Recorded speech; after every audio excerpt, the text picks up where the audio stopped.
अल्लाहुम्मा सल्ली अला मोहम्मद व अला आलि मोहम्मद। बिस्मिल्लाहिर्रहमानिर्रहीम। अस्सलाम वालेकुम माय यूट्यूब फैमिली।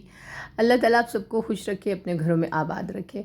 अल्हम्दुलिल्लाह आपकी दुआओं से अब मेरी तबीयत बहुत अच्छी हो चुकी है। मेरे गले की हालत काफ़ी सुधर चुकी है, जो आपको सुनाई भी दे रही होगी और फील भी हो रही होगी।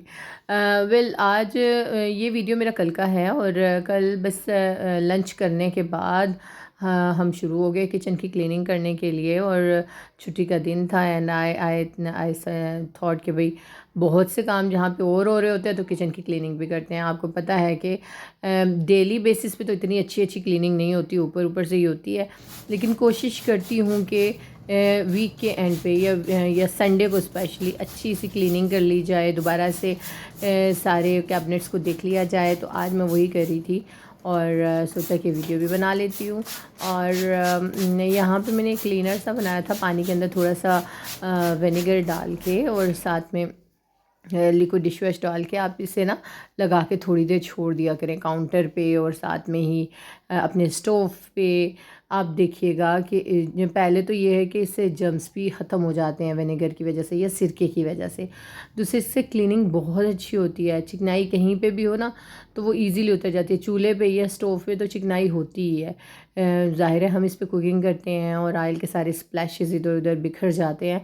और बहुत इजी है इससे वॉश करना, इससे क्लीन करना, इंस्टेड ऑफ दिस के हम बाहर से बाय करके लेके आएँ।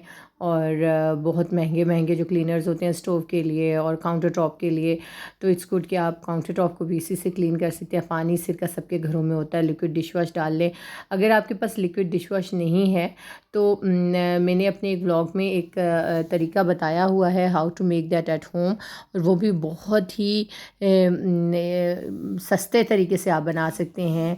लीमू के छिलकों से बना सकते हैं और लीमू के छिलके तो ज़ाहिर है किसी काम के नहीं होते, तो उससे बहुत ज़बरदस्त क्लीनर बनता है। आप ज़रूर बनाइएगा और उसका फोम भी बहुत अच्छा बनेगा और क्लीनिंग भी बहुत अच्छी होगी। वेल यहाँ पे ना मैंने सोचा मैं इसको ना इसके ये ऊपर पड़े हुए होते हैं रॉड से, क्या कहना चाहिए, ये इधर ही साफ़ करके आपको दिखाती हूँ कि इसको मैं रगड़ रगड़ के इसे क्लीन कर रही थी, क्योंकि चिकनाई आ जाती है इस पर। और जब चिकनाई आ जाती है तो आप इसको विनेगर लगा के थोड़ी देर रख दें। वो जो मैंने अभी सोल्यूशन बनाया था, पानी सिरका और साथ में ही लिक्विड डिश वॉश, आप यकीन करें इतने अच्छे चमक जाते हैं, साफ़ सुथरे हो जाते हैं।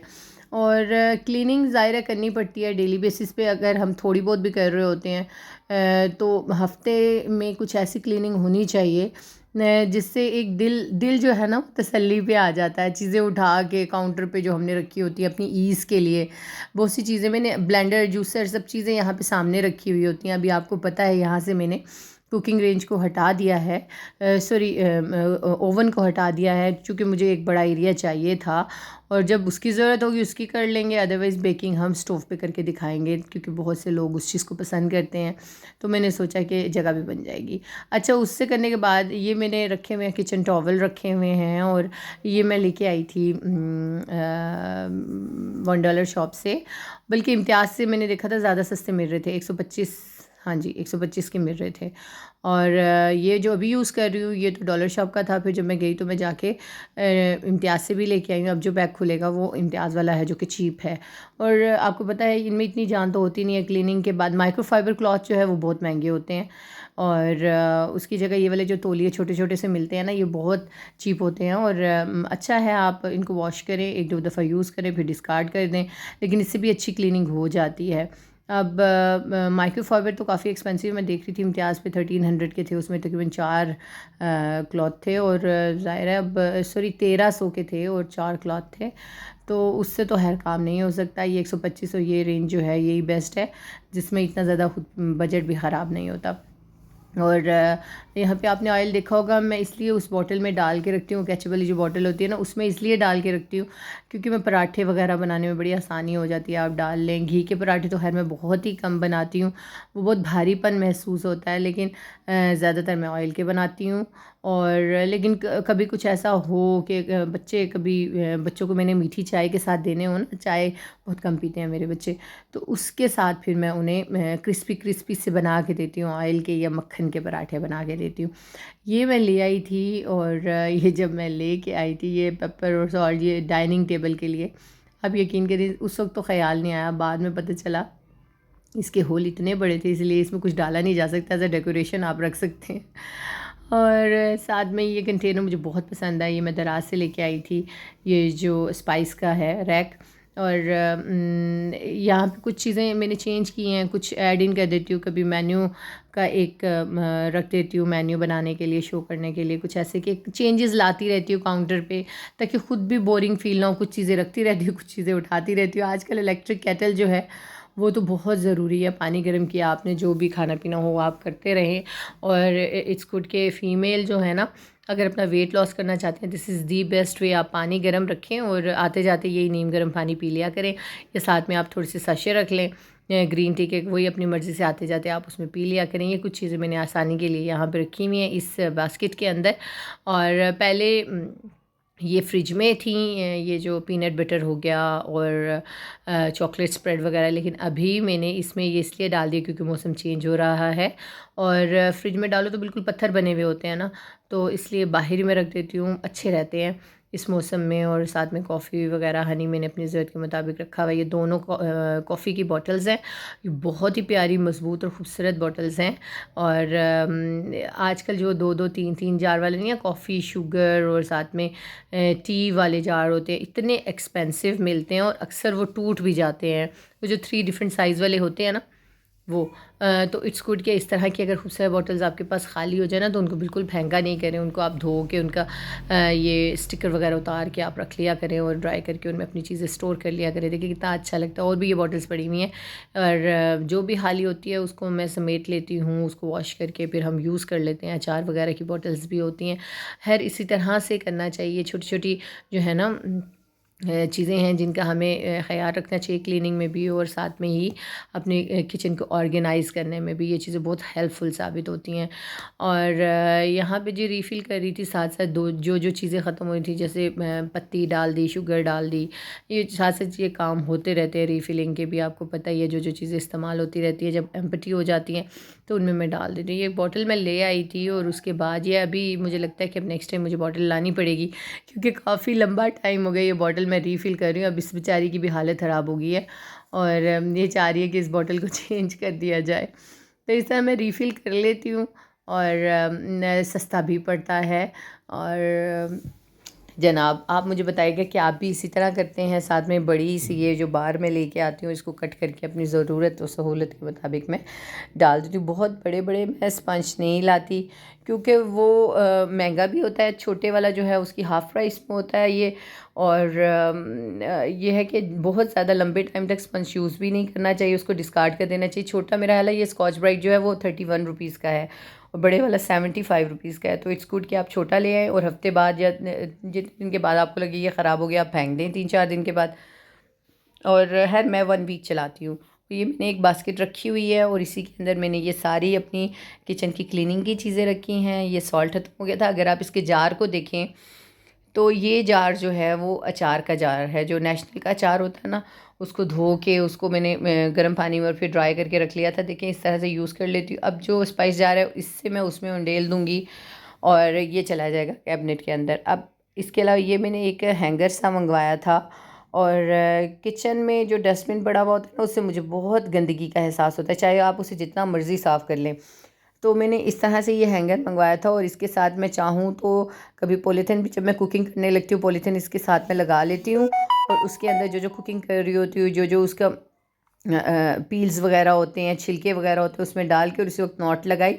और डस्टबिन मैंने बाहर रखा हुआ है, यहीं किचन के बाहर, तो मैं उसमें डाल देती होती हूँ। और साथ में ही अगर इसको आप अपनी हैंकीज़ वगैरह वॉश करके या किचन टॉवल वॉश करके ऊपर रखना चाहे तो आप टेम्परेरी रख सकते हैं, वरना किचन में चूँकि हम लोगों के घर बंद हैं, छोटे हैं, 5 मरले के, तो वो फिर उसमें होता है कि चीज़ें सूखती भी नहीं हैं और किचन से एक अजीब सी ना मुझे तो मॉइस्चर बहुत ज़्यादा फ़ील होता है फिर। तो मैं ज़्यादा इन चीज़ों को अंदर धो के लटकाती नहीं हूँ, मैं बाहर जाके ग्रिल पे डाल देती होती हूँ। अभी ये जो हैं ये कैबिनेट्स वगैरह इधर उधर हो गए थे और हो भी जाते हैं अक्सर। इन चीज़ों को भी मैंने ऑर्गेनाइज़ किया था। नीचे शीट बिछाना बहुत ज़रूरी है, क्योंकि अगर आप सपोज़ कोई गीली चीज़ रख भी देते हो तो आपके ये कैबिनेट्स ख़राब नहीं होंगे। मैंने स्टोरेज करके यहाँ पे अपनी डिस्पोजेबल चीज़ें, बेकिंग की चीज़ें सारी रखी हुई होती हैं।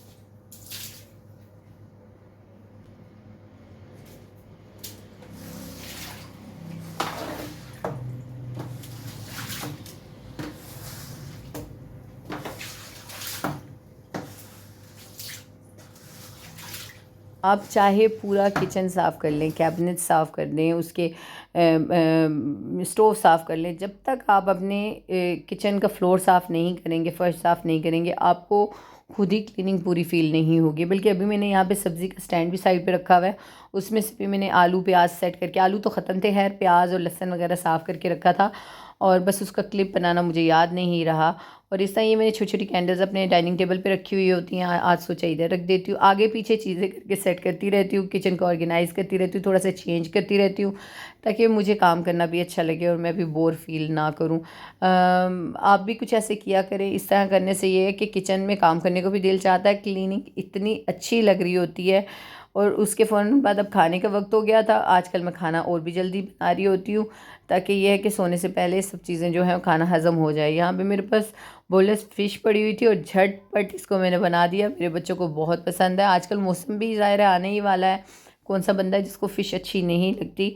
और अंडा डाल के, और ये थोड़ा सा मेरे मैदा डाला, बीच में कॉर्नफ्लोर डाला, नमक डाला, लाल मिर्च पाउडर, कुटी हुई लाल मिर्च, काली मिर्च पाउडर, ज़ीरा, गरम मसाला पाउडर, अगर आपके पास कसूरी मेथी हो तो थोड़ी सी हाथ पे मल के वो भी फेंक दें, इस डाल दें, और साथ में अजवाइन डाल दें। बहुत ज़बरदस्त, बहुत यमी, क्विक आपकी जो है ना ये फ़िश बन जाएगी। आपकी मर्ज़ी है, आप इसको एयर फ्रायर में भी बना सकते हैं, और साथ में ही आप इसको डीप फ्राई भी कर सकते हैं, ओवन में भी बन सकती है। लेकिन आज मैंने इसको करना था डीप फ्राई। डीप फ्राई इसलिए करना था क्योंकि मैंने हाला और शायान के ना, मैंने ऐसे किया हुआ होता है कि जिस ऑयल में मैं डीप फ्राइंग कर लेती हूँ, उस ऑयल को मैं रीयूज़ नहीं करती कुकिंग के लिए, उसको मैं डीप फ्राइंग के लिए रख देती हूँ। अब ये जो ऑयल था, इसमें मैंने हाला और शायान के फ्राइज़ बनाए थे, इसलिए मैंने इसको ठंडा करके बाउल में डाल दिया था। और मैंने सोचा था अब इसमें मैं कुछ दिन फ्राइंग करती रहूँगी। ऐसा नहीं है कि बहुत ज़्यादा यूज़ करूँगी, कोशिश करना चाहिए कि बहुत ज़्यादा जो है वो ना यूज़ किया जाए, क्योंकि आपको पता है डीप फ्राइंग होती है तो टेम्परेचर बहुत हाई हो जाता है। बार बार उस चीज़ को, उस ऑयल को यूज़ करना जो है वो सेहत के लिए अच्छा नहीं होता। तो जनाब, फ़िश फ्राई करने की भी ना एक टेक्निक होती है, और ये टेक्निक जो है वो मैंने अपने हस्बैंड से सीखी थी। अल्लाह उनकी मग़फ़िरत फरमाए। खाने पीने के बहुत शौकीन थे और बनाते भी अच्छा थे, इंटरेस्ट जो था। तो वो अक्सर ऐसे कहते थे कि मदीहा आप ऐसे किया करें। उन्होंने मुझे बताया था कि आप डीप फ्राई कर रही होती हैं, पहले तो बिल्कुल मीडियम से फ्लेम पे करें, फिर थोड़ा सा हाई फ्लेम पे जाएगा, फिर आप इसको निकालेंगी, और निकालने के बाद थोड़ी देर उसे ठंडा होने दें, लेकिन ऑयल गर्म होने दें। ऑयल जब गर्म हो और आपकी फ़िश दोबारा से ठंडी हो चुकी हो, आप दोबारा से उसमें डाल दें। मैंने फिर 2-1 मिनट आप इसको फ्राई करें। आप यकीन करें इतनी अच्छी क्रिस्पी फ़िश बनती है। अभी इसके अंदर मैंने इमली का पानी नहीं डाला। इमली का पानी जब डालते हैं ना, वो इमली थोड़ी देर के लिए पानी में भिगो के आप रख दें, उसका पल्प डालें, ये उफ़ बहुत बेहतरीन। अभी मैं फिर कहने वाली थी, यकीन करें, पता नहीं क्या मेरा तकिया कलाम बनता जा रहा है, यकीन करें, यकीन करें। तो इतना ज़बरदस्त फ़िश बनेगी। और बड़े बड़े शेफ़्स को भी मैंने देखा है, वो उसमें इमली का पानी डालते हैं, बहुत अच्छा सा टेस्ट आता है। मैंने भी ट्राई किया था लास्ट टाइम, जिससे पहले मैंने बनाई थी फ़िश, और बहुत अच्छा जायका आया था। अभी इमली ख़त्म, आलू बुखारा है। इंशाल्लाह इमली ले आऊँगी, और फिर नेक्स्ट टाइम फिर जब मैं बनाऊँगी तो मैं आप लोगों से ज़रूर उसकी रेसिपी शेयर करूँगी। लेकिन वो जो थी ना, उसमें ओवरनाइट आपको मैरिनेट करके रखना पड़ता है। ये तो हाथ के हाथ आपने बनाई और आपने खा ली। फ़िश फिंगर्स कह लें, और ये बोनलेस फ़िश, जिस तरह से भी आप इसको कहना चाहें। और मेरे बच्चे तो बहुत शौक़ से ये खाते हैं, चाहे इसके साथ इमली की चटनी हो, चाहे इसके साथ केचप हो। और आप इसको एंजॉय करिएगा। मैं तो खूब सा लेमन डाल के मैंने खाया था, मुझे बहुत मज़ा आया। और आई होप आज का व्लॉग थोड़ा सा बड़ा हो गया है, लेकिन इतनी क्लीनिंग की, किचन ऑर्गेनाइजेशन, जैसे किचन को ऑर्गेनाइज़ किया, फिर एंड में अपनी पेट पूजा भी की, आपसे शेयर किया। आई होप आपको अच्छी लगी होगी फ़िश की रेसिपी। अगर आपको मेरा व्लॉग अच्छा लगा है तो लाइक तो बनता है, और लाइक करने के बाद आप जो, अगर मेरे चैनल पे नए हैं तो आपने बिल्कुल ऐसे नहीं जाना, आपने मेरे चैनल को ज़रूर सब्सक्राइब करना है। और इसी तरह मेरी वीडियोस, मेरे व्लॉग्स को देखते रहिए, पसंद करते रहिए। आपका देखने का, मेरे व्लॉग को देखने का, इसे पसंद करने का बहुत शुक्रिया। खुश रहिए, खुशियाँ बांटते रहिए। अल्लाह हाफिज़।